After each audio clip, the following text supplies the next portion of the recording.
now taking on Jake Marshall. Tati, describe the personalities here and what you're expecting on how the start of this heat's going to unfold. Yeah, this heat makes me really excited because Jake and Gabriel are the two biggest scrappers on tour. And as we look at during the break, Medina already did get the first wave, not as big of a score as he was hoping for, but he got a 3.0 here, Flick. Yeah, so Gabby obviously getting things started a little quick, up underneath the lip there. Super short barrel, 3-point ride, getting things started and getting the priority rotation started as well. I mean, it's funny, we were talking about this heat beforehand and, you know, Tati mentioned, oh, these guys, they're going to go hard at the beginning of the heat. So interesting play by Gabby, just getting one on the board pretty quickly. We talk about some surfers that are very aggressive and demanding the inside. You know, Medina had a reputation of that when he was 17 years of age as a rookie on tour, and still one of the toughest guys to get a big score off of at the start of a heat. Before we go further with that conversation, we got to talk to our surfer from Indonesia. Rio Waida is with Chris Cote. Yeah, thank you, Joe. Rio, I've seen you on the beach. I've seen you on TV. You're capable of amazing things out there in the water. As we see now Jake Marshall taking off, what are you seeing right here? Looks fine. It looks beautiful. That's it. Now, your heat was pretty scrappy. You know, you had to wait, you had to weave in and out. You were going inside, outside. You had to hunt and find things.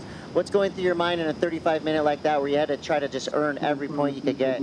Well, first of all, I think first thing is, to be honest, I don't really care about the comp right now. I just want to get big barrels, and that's what I wanted. And then, but you know, at the end, I want to make a hit. So the last 5 minutes, I start to think, oh, he doesn't have a back. He needs a score, and I don't. My backup is only 0.5 or something. So I was like, of course, Micro told me before I paddle out, hey, if you don't have backup, go inside or find space from the other competitor to find the waves to get a backup or something. But yeah, of course, the last 5 minutes, I was like, start to, what can I say, like nervous, like anxious. Oh my God, I need to back up. I have to, like, get something to, you know, so my opponent need bigger score or something. But I heard 1 minute 30, and I was like, small one came. I was like, I gotta go. You know, even get more than 2 points, I'll be stoked. And so my opponent will need better score, bigger score. So I think I did a good job. You know, Crosby got a wave at the end. I felt something coming, you know, for Crosby. So I think I did a good job and learn from mistake, and next one's better. Now, it was interesting watching you come in from the heat. You had to wait for the scores to drop, and you kind of disappeared into your own little world. Where did you go right there? At the end, you know, if I lose, you know, next event I will try to get better. But if I win, you know, it's another, what can I say, another thing to learn and get better. So win or lose for me, same, you know. But of course, it would be good to win. So I had to like, of course, I want to go to see Michael. Hey, what did I do wrong and stuff. But I was like, oh, whatever. You know, I just want to, whatever it comes, you know, I'll be happy. That's it. Well, you won, and guess what? You're against John Florence in the quarterfinals. Yeah, John, you know, to be honest, I served 3 times already with the John in the heat. You know, last year he beat me twice.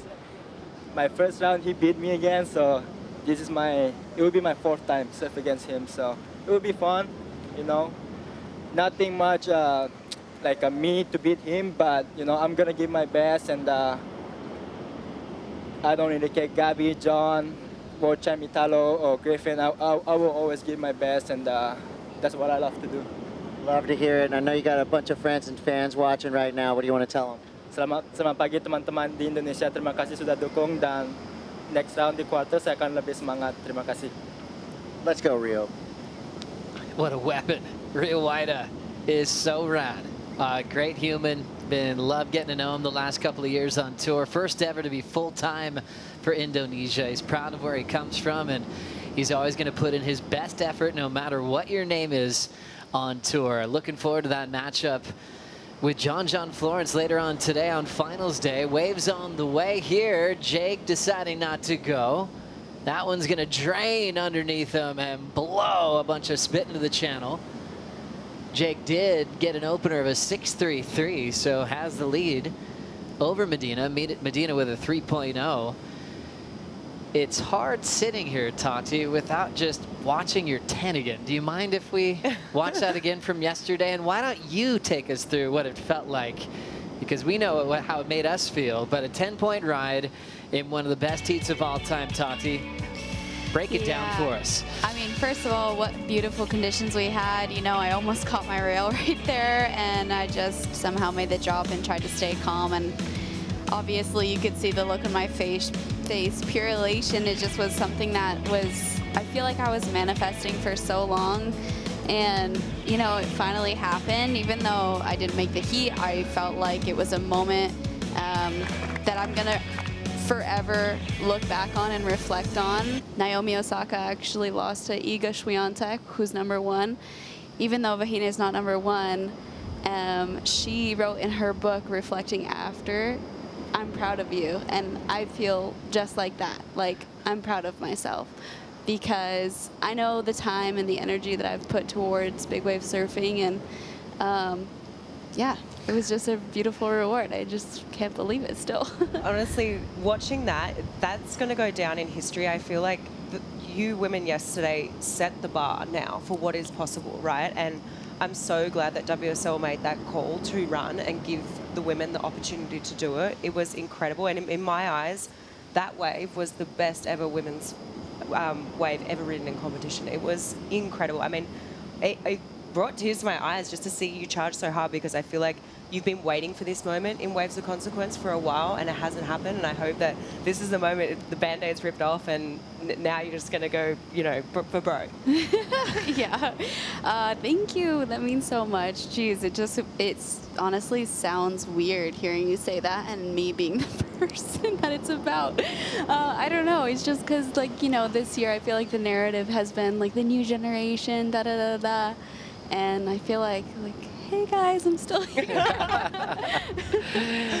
Tati, there's been this thing, and we've talked about this before, with waves like Tahiti, with Pipeline, you know, cloud breaks back on the calendar. It's like you couldn't win these waves, these events fast enough. You know, it was just, we kept going, oh, Tati's the favorite, Tati's the favorite, you know, walking around on the North Shore before Pipe starts.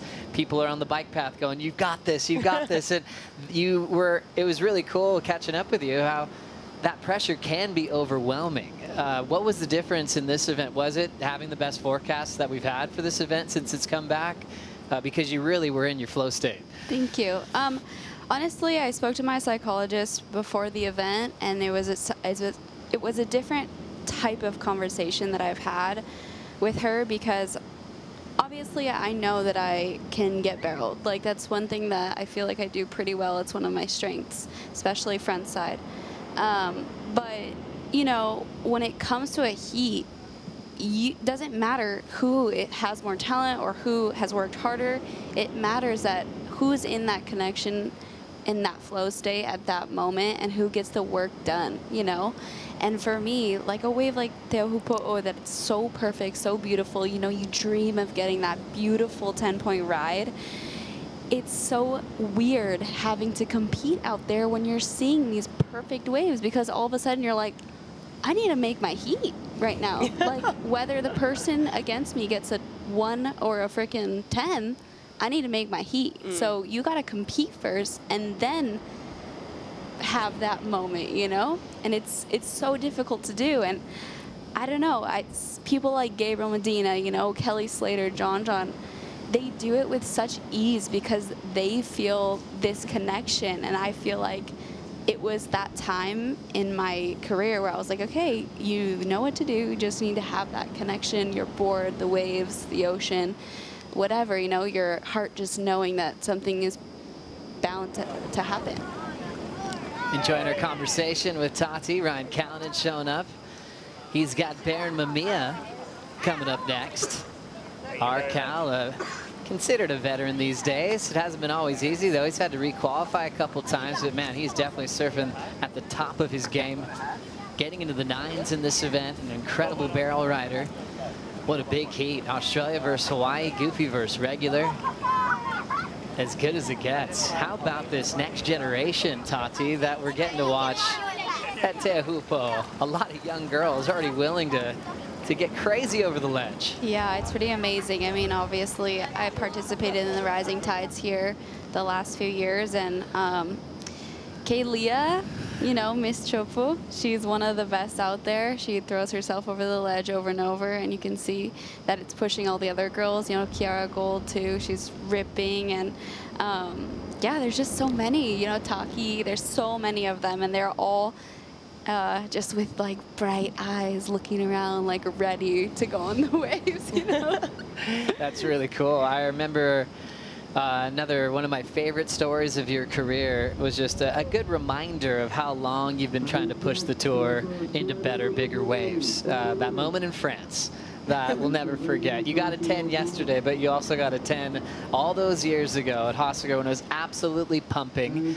And you really were a significant reason of why everything ran that day. And then you proved why, that you were ready to go, getting that 10-point ride. So two really significant moments that are really meaningful, not just for yourself, but the importance of the tour.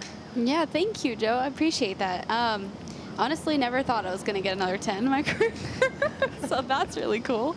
And also, I don't know, I just believed in the evolution of our sport. You know, I just believed that, you know, I remember there was one day that we had a meeting after Honolulu that was pumping, and I looked at Jessie and I was like, Jessie, when are we going to get Teahupo'o back on tour? You know, like, when is this going to happen? And there was girls in the room that laughed. And I was like, you guys, I'm for real. You know? So thank you. I appreciate that, because I really feel like I was, gosh, probably annoying at times with how vocal I was. It was needed, much needed. Oh, completely. I mean, you know, you really put yourself out on a limb. I mean, that takes incredible guts to do that, right? And I mean, it's part of your character, it's part of your DNA. I mean, what do you think has attributed to that over the years? I mean, is it something that's always been in you, or has there been people that you've looked up to, you know, that have inspired you to you know, show up in situations like that? Yeah, I guess there is one person in particular who's inspired me over my entire lifetime. My brother, Troy. He's kind of crazy. You know, he goes on anything that comes his way, and sometimes I'm happy when I see, like, huge waves of consequence and he's not around, because I'm like, oh, thank God. You know? Can you open your phone and read the text that probably came from your brother yesterday overnight? Yes. Let's hear directly from your big brother. You've always talked about how much he's pushed you in ways originally that you didn't want to surf, and now you've owned it. Let's see what Troy had to say. He said, wow, wow, wow, you're my hero. I was closing my eyes and envisioning that 10 the whole heat, and then you got it. Aaliyah and I are losing it. Best women's semifinal I've ever seen. Just wow, I love you so much. What? That is magic. And then he said, totally reminds me of the movie Blue Crush. So Yes. close, but all good. You're a hero to the crowd. Good stuff, Anne-Marie. Wow, I absolutely love that coming out of a kick out from Gabriel Medina. Things quiet in the water at the moment, and things hopefully heating up with Medina just kicking out of his second wave so far. Jake Marshall with the better start of his 6.33, and Gabriel rarely loses before the quarters out here. It only happened once back in the day, as we see this read in the tube. Quick one out to the channel flick. Yeah, beautifully done by Gabriel there. I mean, just sniffing around, trying to stay active. I mean, and just such a great read. I mean, he ended up right on the foam ball there at the end, and a bit of tube time. He's just trying to manufacture a couple of scores right now. I mean, this was pretty well done, because he was deep on the takeoff there. He had to pump him a couple of times and then ended up right on the foam ball. So I feel like obviously this is going to be higher than his 3. He had to really pump through that first section. So yeah, nice work. To me, he is arguably the person that can manufacture a score the best out of all the tour. Like, what he does and his ability to read the wave and see what it's going to do before it even hits the reef, you know, it's just incredible. And him, John, Kelly, they're just kind of freaks of nature. And it's interesting with Gabe, because he's one of those guys in the Kelly category where it's every venue where he's a favorite to win. You know, he's the most successful goofy foot of all time, 3-time world champ, so many wins everywhere. But what about here that makes him so special? What is his connection like from what you see, Tati? Well, I've been saying with Gabriel this last 2 weeks, and honestly, he just has this like lightness, airiness about him. Like even though he brings like this presence of such a competitor. See, that's a great score to back up Jake, 6-3. Boom. I don't know. It's just like he has this presence about him and this confidence that you can tell he's just always so certain of his decisions, and it's really, really impressive. Oh. Under priority in a cavern, spelunking his way through another drainer. And without priority, he's got to be the most dangerous athlete on tour. 8-point ride into maybe a bigger score right there, Flick. Oh, that's got to be bigger than the 8 for me. 100%. I mean, that was a bigger wave. He was super deep, and then he rode that foam ball even longer than what he did on the 8-point ride. I mean, personally, I think that's bigger than an 8. That was insane. Jake Marshall with a big answer. This one stretching out nicely over the reef. It spits without him. A gigantic foam ball. Sometimes these foam balls are like 6 feet within itself. Backless. Ooh. You know what? There's been a lot more wipeouts today than there were yesterday. Have you noticed that? Yeah, and I heard, thinking back to this morning, I think it was Kelly, who will just have a look at this one. This is Gabriel. I mean, look how far forward on the board he had to shift his way because he was so deep on that thing. I mean, look, yeah, he's calling it. But look at this. I mean, right here, he's so far forward on the board. There is so many weaves that he's done in that barrel, so many pumps down the line.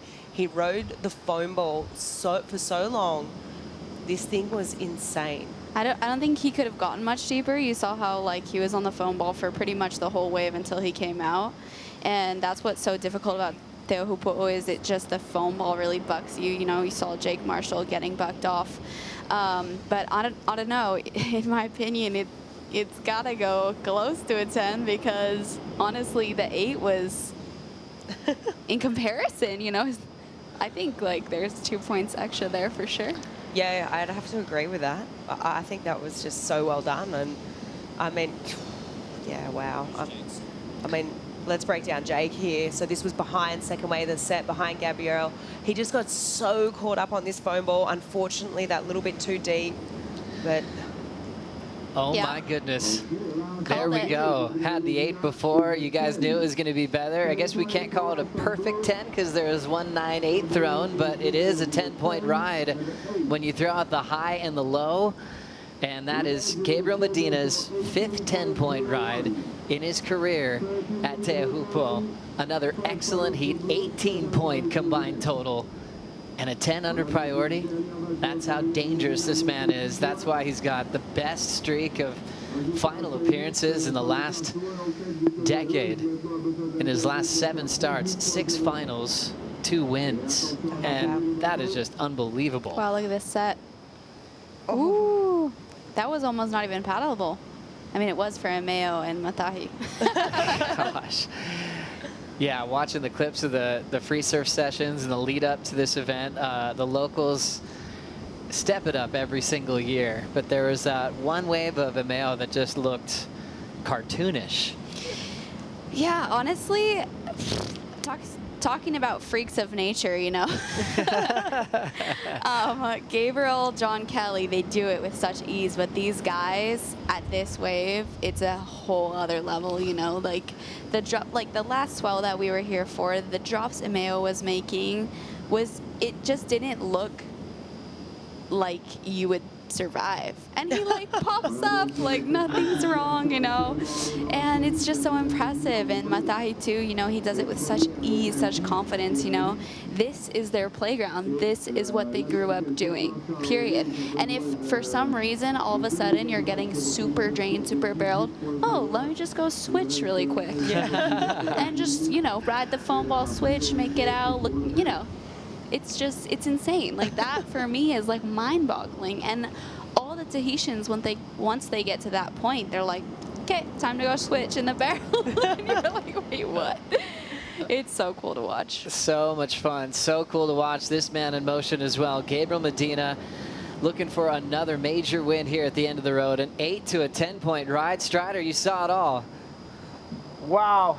I mean, when Gabby comes out and he feels like he got a 10, you know it was an insane ride. And to be honest, we see a lot of theatrics from surfers, but out here, that was 100% valid. That the way that he was riding in the barrel, the way that the pumps and the technical ability to stay just behind the lip and right on the foam ball, and then let his board get underneath it, but keep the momentum to carry him forward. The way that it pushed him out of the tube, and he was literally doing it on purpose. It was so incredible, the technical ability that he showed on that wave, and then he popped out. It was just unbelievable. And now we're about to see another massive wave. Look at this thing. Oh my gosh. Gabriel Medina is going nuts. He's pumping through this thing. Poof! Are you kidding? Come on. What more do you want from Gabriel Medina right now? 210s? Let's go. Let's go. Let's see it. Gabriel Medina deserves it. Is it a perfect heat? He is unbelievable. All the Groms want it from the channel. We're asking for 10s. Can he take 2 Yeti Tundras in the same heat? I feel like he deserves it. We literally had this conversation yesterday. We looked at him and we were like, me and Taina, my little star, we looked at him, he said, have you had a perfect heat yet? 210s? And he was like, yeah, when I was a Grom. Yeah, the king of the Groms. But what about now? Wow. That Pure was just elation, so much speed. What was the difference from his 10 before? I honestly think this wave was bigger. Like, are you kidding? It's so good. This wave was definitely bigger, 100%. You could drive a bus through this barrel. He was incredibly deep. Oh. The only difference with the one before was that he just had more time on the foam ball. Yeah. But this thing was a cavern. It was massive. The way it hit the reef, the circular sort of nature of this barrel, this thing was meaty. It had so much thickness to it. I honestly feel like it's got to be there. I mean, Tati, good luck. Get you in the booth. You got a 10 yesterday, and we're seeing him being thrown around already. I thought you were going to bring that magic, and look at this. I mean, we haven't seen any signs of a score. We're right there with all the viewers around the world. And I can't really sit still because I'm like, it's got to happen. Does For it all get he's better? accomplished out here, for the way he took off on that previous ride, I think it deserves perfection. Like, does it get better? That's it. He couldn't have ridden that wave any better. And how deep he was. They've already thrown a 10, so if you're making a comparison just on a classic judging scale, I think he maxed it out again. Yeah, But I don't know. we'll wait It's to so see. hard. Let's see. Oh, so close. Okay, well, there's one judge there that has a perfect heat written down, so I guess I'll be happy with that. But a 9.83 for Medina. You I wanna guess go they're in, imagining Gabe? that he can go a little bit deeper and go a little bit harder. I agree with that one judge. I believe that was a 10-point ride. That thing was insane. I don't know if we're going to see any better than that today. Look, I know there's some big heats coming up, but you got to judge in the context of this heat, and I just feel that I feel that was a 10. I think that if he hadn't done the second pump and rode the foam ball just like a second, like even 1 second, because he just barely got touched by it, but if he was on it, then it would have been a 10, 100%. Okay, I'm all right. We'll move on. I was ready for it. I was ready for the celebration, but obviously the judges are always in the zone. They're thinking about the whole picture of the heat. Let's just compare them back to back. Make your decision at home. Is this the perfect heat? This was the 10-point ride, Flick. Yeah, this is the 10. Obviously, super deep. Time on the foam ball was long, right? I mean, as he rode out of this thing, I mean, yeah, he just absolutely. This is the second wave, which we were thinking, is this going to be a 10? I mean, when you compare the two, it's kind of, I already mentioned it. The first one, he rode that foam ball like crazy. And I feel like you've just got to think back to the first heat of the day with Kelly. He got the 9.7. Judges obviously really appreciating that time on the foam ball today. I think back to the heat with John when he had time on the foam ball. He was tail sliding all over it. It's clear to me that the judges want to see that. It just means you're as deep as you can possibly get. And it kind of goes back to your point, Tati, of, you know, if he didn't do that second pump, I think he would have been further back on the foam ball. And yeah, okay, maybe all judges would have thrown a 10. What a heat. So easy to say, so hard to do. Look, I mean, I'd take that any day of the week. Either way you look at it, Gabriel Medina is showing off how amazing he is. And for you, Tati, you're going to be around this type of energy preparing for the Olympic Games with Team Brazil, which is huge. You know, having a guy like Medina build himself for a qualification spot in Puerto Rico, and now he can just do whatever he wants. Oh my goodness gracious. Just got blown out of a pit and he is just playing around. Do you see the type of energy he has? Like, it's literally like it's like a bucket of just pure confidence. And that's literally what makes Gabe Gabe. You know, like if he had just an ounce less of the confidence he has, he wouldn't be himself. And that's like what you were saying, like you're true to your DNA. Like that's just how he is, especially in the water on a left-hander barreling. Completely. You're just so spot on. I mean, and he brings that to the heat, and I feel like that's why I love watching him as a surfer. Obviously, he's an incredible talent, but he also brings those theatrics as well, which makes it exciting. He shows that personality, and it's really cool. I mean, right now he's just toying with it. This is an incredible heat. Well, he still has something to gun for today. Obviously, the event win, but still waiting for that perfect heat. When he was a kid, he surfed in that King of the Groms event. He was doing Supermans. I don't even think he had a leash on. He was with Teahupo'o in the final, and Kaya was a young superstar as well. And Gabriel was able to max out the scale, got 2 10s, and I think he was throwing away 8s and 9s. When he was really young, he was pretty famous for catching a lot of waves, mixing it up in performance waves, and it didn't take him long to show the world that he was one of the best, even as a rookie at the heavy water waves on tour. And we've seen what he has done at Pipe. We see what he does here with more consistency than maybe all the other venues on the championship tour. And he always likes to make it dramatic for us as well, because he had a slow start result-wise once again, Flick, and now it looks like he'll be creeping back up towards the top 10. Oh, completely. I mean, we look at the stats when we came into this event at the beginning on the morning show, and they don't lie. You know, out of the last 7 events, he's made 6 finals. I mean, are you absolutely kidding me? It's just crazy to think of that. I mean, the consistency, the fact that he's figured this wave out so well in such a short period of time, the confidence that takes, the self-belief, everything. I mean, and he's on his way right now. I mean, well and truly into the quarterfinals. And I mean, he's going to be hard to beat today. I mean, look at the form he's in. I will say one thing. I think that just reflecting back, I think that when you mention all his results out here and then you see that the Olympics are out here, and when he didn't qualify last year right away for the Olympics, it was like he knew he was going to have to put his head down and win that ISA, have people back him up on our team. And I think that motivation just came from the fact alone that Teahupo'o is his wave. Period. You know? Well said.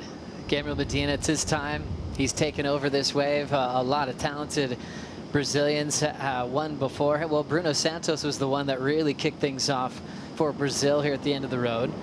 Miguel Pupo recently. That was the year that Gabriel wasn't here to compete.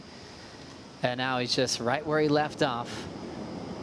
10 and a 9.83. Poor Jake, dealing with a giant heat total, but I'm sure Jake Marshall is just enjoying the opportunity to have priority in pumping conditions out here, because he got the wave of his life yesterday. One of the solid 9-point rides. As we see Jake Marshall lock in, a nice positioning. He gets coned and blown out.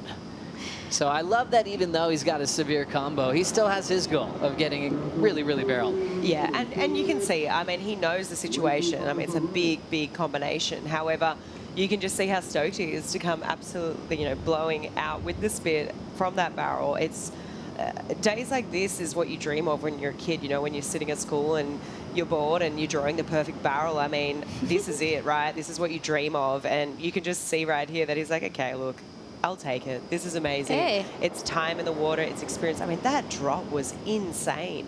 So late, actually. From that angle, you really realize just how technical that was. Taking off super late under the lip and grabs the rail there, comes out standing tall. Really well done. So cool. Total warrior is Jake Marshall when it comes to being competitive. He said it just was always natural for him to compete with a couple of younger brothers always trying to catch up to him. He said whether it was board games, a game of horse, playing basketball, trying to learn new skate moves on the ramp that he grew up on at his house. He said he just always wanted to win. He had the mind for it. Dedicated his life to becoming a pro surfer when he was about 12. had some ups and downs as far as coming close to qualifying, but right now he's having the time of his life on tour. Works really hard, but he always says he likes to stay really present. And I think being present allowed him to put his head down on that last wave, even knowing that Medina is almost maxed out the potential in the top two system. 19.83 combined total, a superheat from Gabriel Medina, looking for his third win here at Teahupo'o.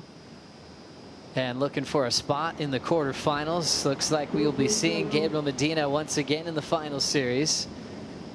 Keeping his record solid with only one event where he didn't make the quarters. That's when he lost to Freddie Pataccia Jr. in a very close decision back in the day.